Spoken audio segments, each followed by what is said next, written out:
Hello my friends, today I wanted to bust one of the biggest Hermes myth out there, which is that turning down a bag offered by Hermes will automatically mean that you won't get offered another bag anytime soon, or that it can even get you blacklisted from certain boutiques.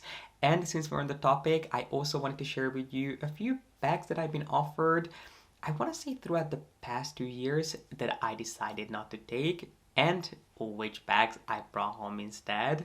So if you'd like to hear my thoughts on why you should actually turn down bags that are not exactly what your heart is after, and how it could possibly even help your Hermes journey, then please be sure to give this video a thumbs up, subscribe down below if you haven't done so yet, and keep on watching. So right out of the gate, let's address this. Are you going to get blacklisted for turning down a bag? If you turn down a bag, does it mean that you won't get offered another bag anytime soon? I can tell you from personal first-hand experience that it is not the case. If turning down a bag meant that you're going to get blacklisted, I would have been blacklisted a really long time ago. I do believe that turning down a bag that isn't exactly what your heart is after can help you long term, because it gives you a chance to have a conversation with the advisor that you're working with to get to know each other even better. So I would say that if you get a bag offered that is not what you're looking for, actually far from that, if it's in a different color, in a different shape, in a different size or style, explain why that isn't your cup of tea and why it's not what you're after, because it will give you a better understanding for each other's taste. So they'll know next time when something comes in not to call you but to call someone else, because they will understand that it isn't exactly what you're looking for. Obviously it is really generous if you get offered something that you didn't ask for, but it doesn't mean that you should take it. You're never required to buy a bag, and I can guarantee that if you shop with the right person, they are not going to want you to buy a bag that you're not going to be 100% happy with, when that bag could go to someone that is going to be over the moon with that bag offer. So I would say that if you get offered a bag that isn't exactly what you asked for, or something that it just isn't your taste, politely turn it down, because I can guarantee that first of all, it's a lot of money to spend, and it may or may not grow on you. But if it doesn't, you not only got a bag that cost you a lot of money that I guess you could sell at the end of the day, but you also lost out on potentially getting a bag that would have been a dream come true. Because imagine if you get offered a bag on a Monday that isn't exactly what you're looking for. It's fine, but it's just kind of a mad bag. You take it on a Monday, you spend all this money, all this time getting that bag, and then on Tuesday a bag comes in that was exactly what you were looking for. I can tell you that your advisor is not going to be calling you when you had just received a bag the day before. They're going to move on to the next client whose wish they would like to satisfy. So you're actually hurting your chances by taking bags that are not for you.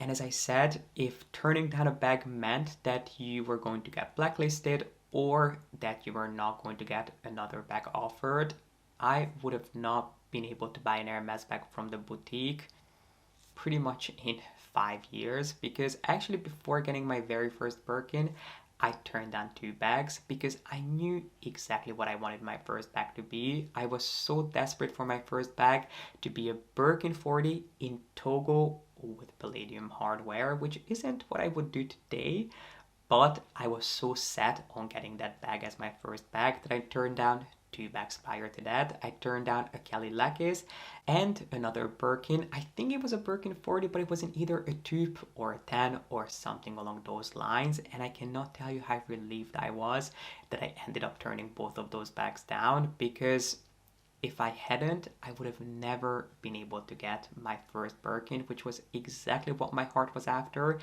And it was truly a dream come true. I remember getting my first bag. I got a call just a couple of days before Christmas that my dream bag has arrived, and it is there for me, ready to be picked up whenever I'm ready. I remember the day I went to pick it up, it was snowing, and it was just the most beautiful day. And that it would have never happened if I had bought a bag that, you know, was at the end of the day a nice bag, but it wasn't truly what I wanted. So feel free to turn down a bag if it's not exactly what you're after. Let's move on to some of the bags that I turned down in the past 2 years, some of which were incredibly generous offers and they were far from what I was looking for.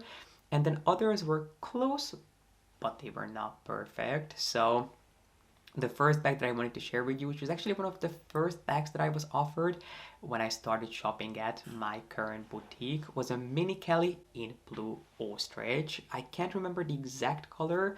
I think it might have been bleu sapphire or bleu something, maybe bleuette. It was more of a purpley blue shade. It was definitely not blue iris, because I do have an ostrich piece in blue iris, a Kelly wallet, which I really like, and I know that it wasn't the exact same shade, but it was pretty close. That was the first bag that I ever turned down because I was looking for a mini Kelly, but I was definitely not looking for a blue mini Kelly or a mini Kelly in ostrich, because I am not the biggest fan of ostrich skin. When it comes to exotic, ostrich is definitely the most hard wearing, but I don't particularly love the look of ostrich. I just don't like those large pores that are always darker than the leather itself on an actual bag. On an SLG, on a smaller piece, smaller than a mini Kelly, I can deal with it, but when it comes to a full-on bag, I just find those polka dots a little bit too overwhelming for me. But if you love the way it looks, and if you are looking for an exotic skin that will age well, ostrich might be a leather for you. The only thing that you have to worry about is a little bit of darkening around the edges, and that it will develop this sort of waxy sheen all over the leather over time. So you do have to keep those in mind, but other than that, it's an incredibly hard wearing and a leather that will age gracefully, but unfortunately it's just not a look that I appreciate.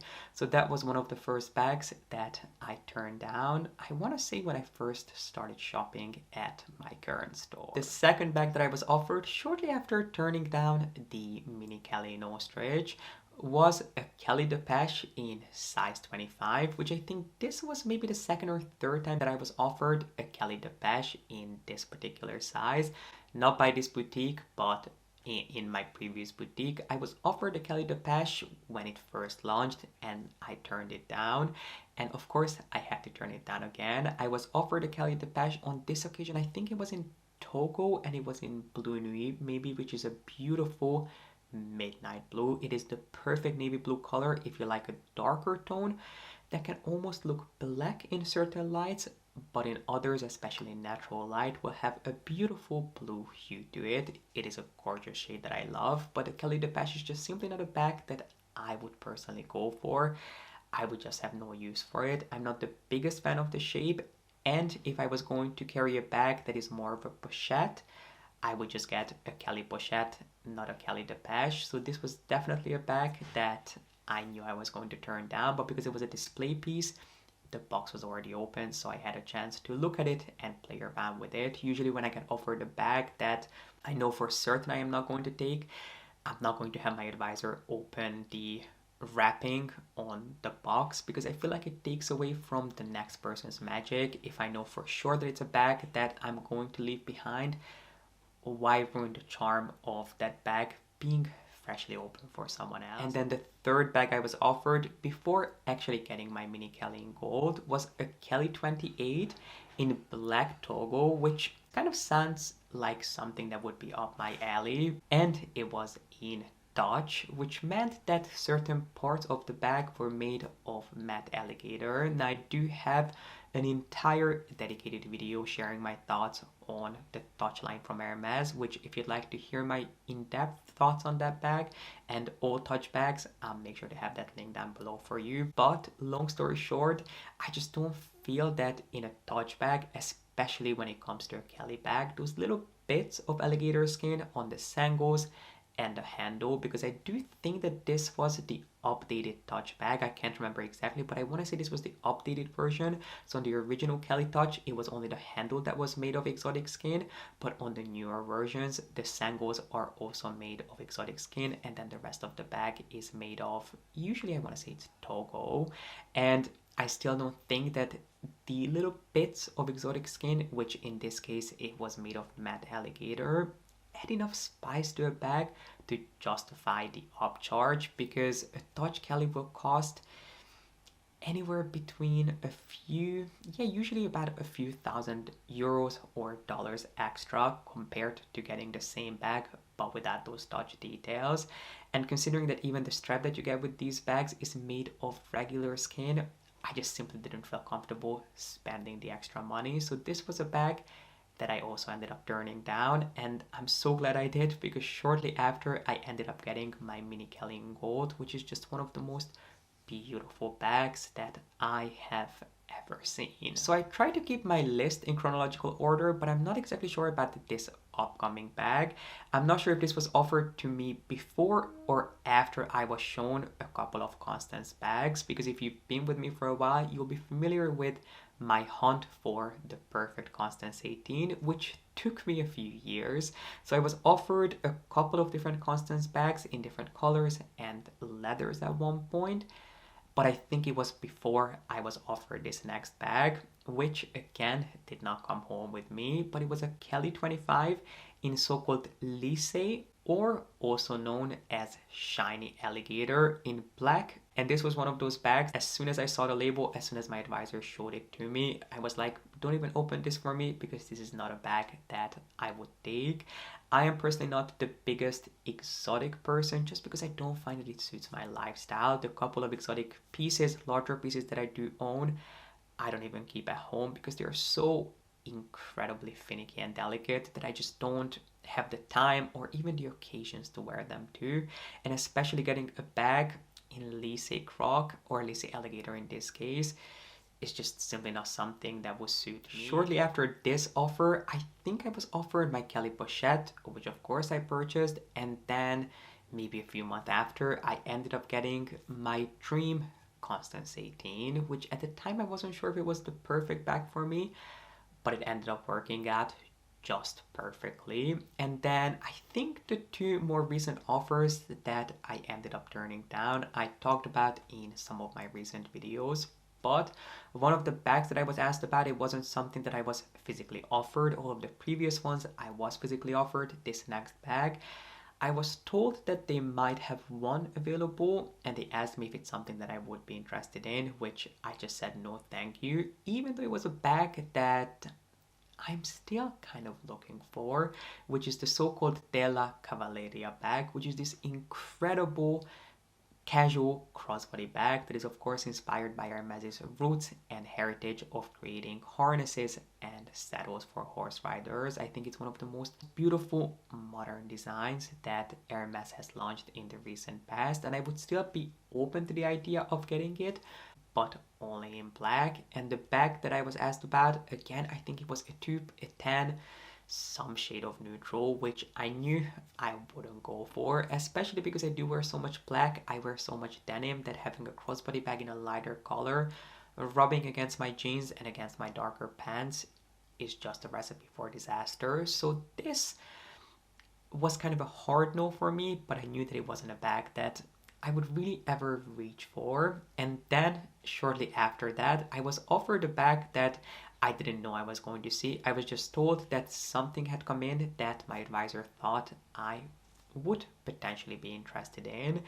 And it ended up being the HAC backpack, which I did talk about recently, which for me was a really easy no. I am not the biggest fan of the HAC in any shape or form, but especially not in the backpack. I feel like I would have had an easier time styling it and getting used to the idea of it if it had two straps, but unlike most backpacks that will come with two straps, this only has one, which is just the weirdest thing. It kind of reminds me of a baby carrier, which I don't think that this would be suitable for you to put a baby in there before you get any ideas. Trust me, I thought about it, but I don't think that it would be the most compliant piece to carry a baby in, and it just wasn't a piece that I felt was flattering. It was cool in any shape or form. I just thought it was a weird design, so that was an easy no for me. And then shortly after that, pretty much within a day, I ended up getting a Kelly 25 offered, which I do have an entire unboxing on.